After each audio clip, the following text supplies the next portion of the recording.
Hello friends, मैं हूं मिथिलेश कुमार और आपका स्वागत करता हूं उदित फार्मेसी के यूट्यूब चैनल पे। आज के इस वीडियो में हम लोग बात करने वाले हैं यूपी फार्मासिस्ट एनएचएम की जो वैकेंसी आई है। इस वैकेंसी के लिए जो आपका एग्जाम होने वाला है, उस एग्जाम के लिए ह्यूमन एनाटॉमी एंड फिजियोलॉजी की कुछ इंपॉर्टेंट एमसीक्यू देखने वाले हैं और उस एमसीक्यू को बहुत अच्छे तरीके से एक्सप्लेन भी करेंगे जिससे कि आपको मैक्सिमम बेनिफिट मिल सके। यदि आप एनएचएम वैकेंसी की प्रॉपर वे में तैयारी करना चाहते हैं तो वो आप कैसे कर पाएंगे वो भी बताने वाले हैं। आप वीडियो में शुरू से लास्ट तक बने रहिए, ठीक है। चलिए आज का हम लोग स्टार्ट करते हैं क्वेश्चन को। हमारा फर्स्ट क्वेश्चन है, protein is a synthesized by. बताइए प्रोटीन किसके द्वारा सिंथेसाइज्ड होता है? Ribosome, Golgi complex, endoplasmic reticulum, none of the above.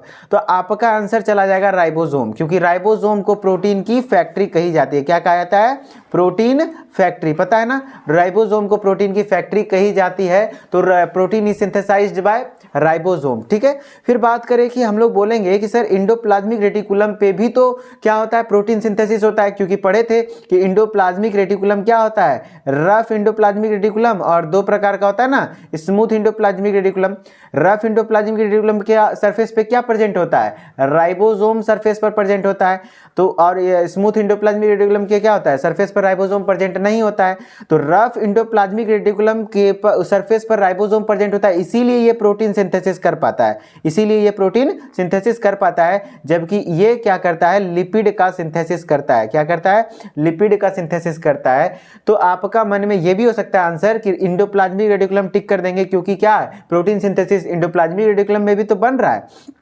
लेकिन भैया बात याद रखिएगा कि जो इंडोप्लाज्मिक रेटिकुलम है उसी में प्रोटीन सिंथेसिस होता है जो रफ है। रफ कहने का मतलब है जिसमें राइबोसोम है। तो मेनली जो प्रोटीन का सिंथेसिस का काम कर रहा है वो कौन कर रहा है? राइबोसोम कर रहा है, ठीक है। तो क्लियर हुए भैया, protein is synthesized by ribosome, ठीक है। फिर हम लोग कंफ्यूज होते हैं बच्चे कि इंडोप्लाज्मिक रेटिकुलम में भी तो प्रोटीन का सिंथेसिस होता है। तो भैया इंडोप्लाज्मिक रेटिकुलम कितने प्रकार के होते हैं? दो प्रकार के। एक होता है रफ इंडोप्लाज्मिक रेटिकुलम जिसपे कि सरफेस पर आरबीसी प्रेजेंट होते हैं। एक होता है स्मूथ इंडोप्लाज्मिक रेटिकुलम जिसके कि सरफेस पर आरबीसी राइबोसोम प्रेजेंट नहीं होते हैं। तो जब राइबोसोम नहीं है तो प्रोटीन नहीं बन रहा है, प्रोटीन की जगह दूसरा चीज वो बना रहा है, लिपिड बना रहा है। तो इसका मतलब है कि राइबोसोम के कारण ही जो रफ इंडोप्लाज्मिक रेटिकुलम है वो प्रोटीन सिंथेसिस कर पा रहा है, ठीक है। तो इस तरीके से आपका आंसर क्या हो जाएगा यहाँ पे? राइबोसोम। क्लियर। चलिए नेक्स्ट क्वेश्चन है हमारा, average volume of the blood in human body is. Human body में average volume of the blood कितना है? तो 5.5 लीटर्स है। कितना? 5 से 5.5 लीटर आपके ब्लड में हो। आपके ह्यूमन में जो मतलब ब्लड का एवरेज वॉल्यूम है वो 5 से 5.5 लीटर होता है, ठीक है। चलिए अब हम लोग नेक्स्ट क्वेश्चन पे आते हैं। पॉलीसाइथीमिया क्या है? पॉलीसाइथीमिया मतलब होता है इंक्रीज्ड नंबर ऑफ आरबीसी। आपके जो ब्लड में यदि आरबीसी का नंबर बढ़ जाएगा तो उस केस को हम लोग क्या कहते हैं? पॉलीसाइथीमिया कहते हैं। चलिए बताइए, तो process of formation of RBC को हम लोग क्या कहते हैं? एरिथ्रोपोएसिस कहते हैं। क्या कहते हैं? एरिथ्रोपोएसिस। एरिथ्रोपोएसिस का मतलब क्या होता है? Process of formation of RBC, ठीक है।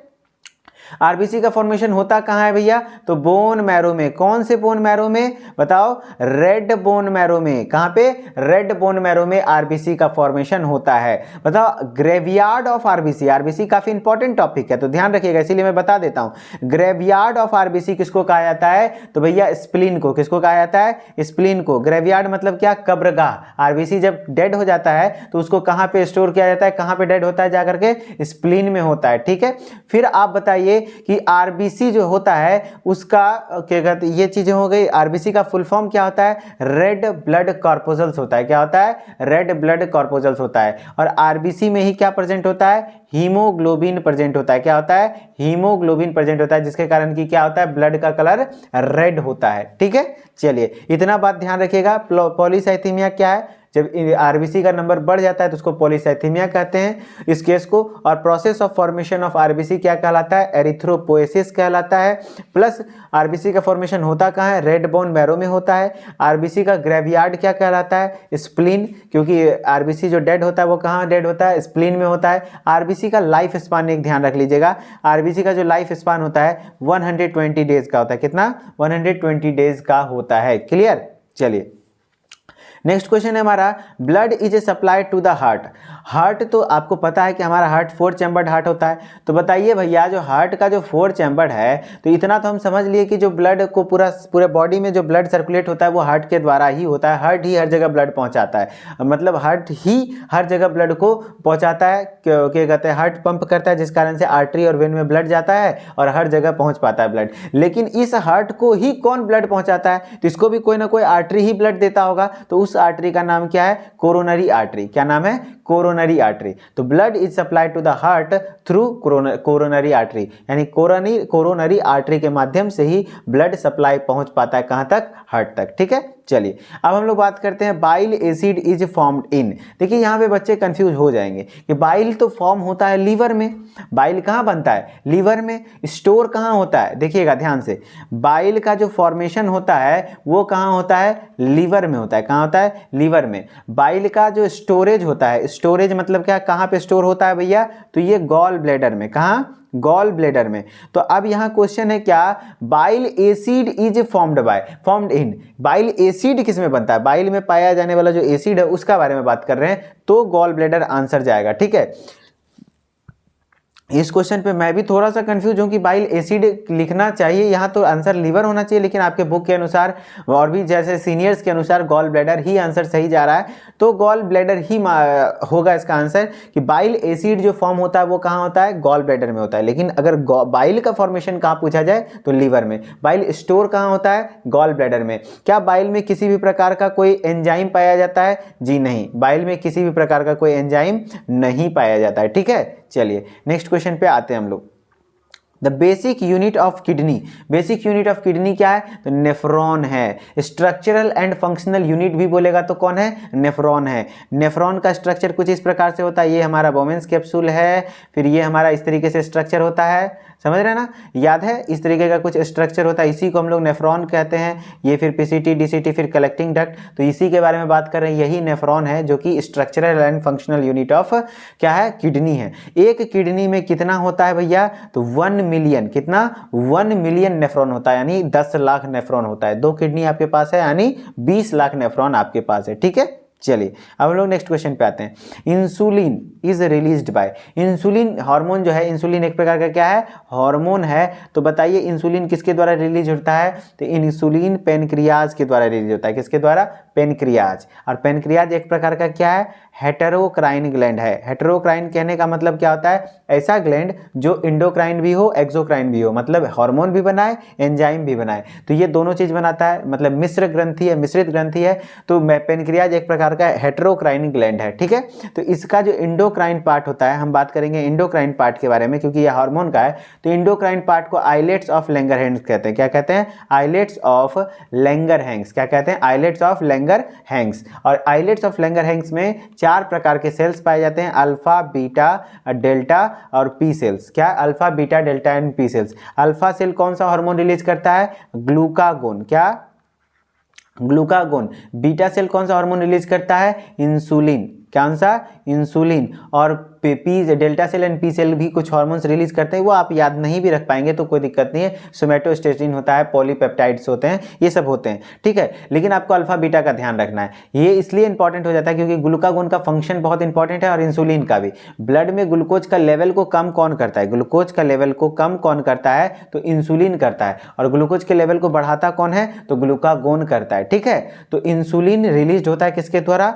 पेनक्रियाज के द्वारा। पेनक्रियाज के भी किस कोशिका द्वारा? बीटा सेल के द्वारा। ठीक है, और अल्फा सेल का काम क्या है? ग्लूकागोन का फॉर्मेशन करना। ग्लूकागोन का काम क्या है? ब्लड में ग्लूकोज के लेवल को बढ़ाना। ठीक है, इस तरीके से आप ध्यान रखेंगे। ठीक है, नेक्स्ट क्वेश्चन हमारा आता है, रेडियस अल्ना आर्टिकुलेट विथ। जो रेडियस और अल्ना होता है वो किसके द्वारा आर्टिकुलेट होता है? देखिए रेडियस हमारा ना, ये हमारा आर्म है, ये हमारा जो हाथ है, अपर लिम्ब है। अपर लिम्ब में एक हड्डी होती है जिसको हम लोग रेडियस कहते हैं, एक हड्डी होती है जिसको हम लोग अल्ना कहते हैं। ये दोनों आर्टिकुलेट होता है किससे? ह्यूमरस से। किससे? ह्यूमरस से। ये बोन से हमारा आर्टिकुलेट होता है, तो हमारा आंसर हो जाएगा ह्यूमरस। क्या? Radius and ulna articulate with the humerus. समझे। और क्या कहते हैं, ये हमारा क्या है, कार्पल्स है, मेटाकार्पल्स है, फेलेंजेज एंड नंबर आप ध्यान रख लीजिए। रेडियस एक हाथ में एक होता है, रेडियस भी सॉरी ह्यूमरस एक होता है, रेडियस एक होता है, अल्ना भी एक होता है, कार्पल 8 होता है, मेटाकार्पल 5 होता है और फेलेंजेज 14 होते हैं। ठीक है, इस तरीके से हमारा कितना होता है, एक हाथ में टोटल 30 बोन्स होते हैं यदि आप गिनेंगे तो। देखिए 14 8 कितना होता है, 14 6 20 2 22, 22 5 27 और 27 28 29 एंड 30। तो एक हाथ में 30 बोन होता है, दूसरे हाथ में भी 30 बोन होता है। इस तरीके से अपर लिम्ब में टोटल मिला के 60 बोन्स होते हैं। कितने, 60 बोन्स होते हैं। ठीक है, चलिए आज का हमारा क्वेश्चन यहीं तक था। आप यदि और भी बेहतर तरीके से एनएचएम वैकेंसी की तैयारी करना चाहते हैं तो आप हमारे साथ पेड क्लासेस के माध्यम से भी जुड़ सकते हैं। हमने आपके लिए स्पेशल बैच लॉन्च करा है यूपी फार्मासिस्ट की वैकेंसी के रिगार्डिंग। तो उसमें आपको मिलने क्या क्या वाला है, सभी सब्जेक्ट्स के शेड्यूल्ड वे में रिकॉर्डेड वीडियो लेक्चर्स मिल रहे हैं, plus live classes regular basis पे चल रही हैं हर सब्जेक्ट्स की। ई बुक PDF नोट्स प्रोवाइड कर रहे हैं, सिलेबस वाइज MCQ टेस्ट दे रहे हैं, मॉडल पेपर प्रैक्टिस करवा रहे हैं, प्रॉपर टाइम मैनेजमेंट भी आपको सिखाएंगे किस सब्जेक्ट पे कितना टाइम देना है ताकि आपकी सिलेक्शन की गारंटी मिल सके। ठीक है, चलिए आप हमारे साथ कोर्स में जुड़ना चाहते हैं तो आपको क्या करना होगा, सबसे पहले मोबाइल के प्ले स्टोर पे जाइए, वहाँ उदित फार्मेसी सर्च कीजिए। उदित फार्मेसी सर्च करने के बाद उसको इंस्टॉल कर लीजिए। इंस्टॉल करने के बाद आप मोबाइल नंबर डालिए, लॉगिन OTP आएगा, OTP डाल के नाम लिखिए, ईमेल ID डालिए। उसके बाद आपको क्या करना है, ये सब करने के बाद आपको स्टोर वाले सेक्शन में जाना है। कहाँ जाना है, स्टोर वाले सेक्शन में, और वहाँ पर आपको एक कोर्स दिख जाएगा यूपी फार्मासिस्ट NHM की वैकेंसी के रिगार्डिंग। तो NHM की वैकेंसी के जगह रिगार्डिंग मिल जाएगा, उस कोर्स में आप एनरोल हो सकते हैं। ठीक है, चलिए मिलते हैं हम लोग किसी नेक्स्ट HAP के लेक्चर में। तब तक के लिए धन्यवाद। Okay, bye bye.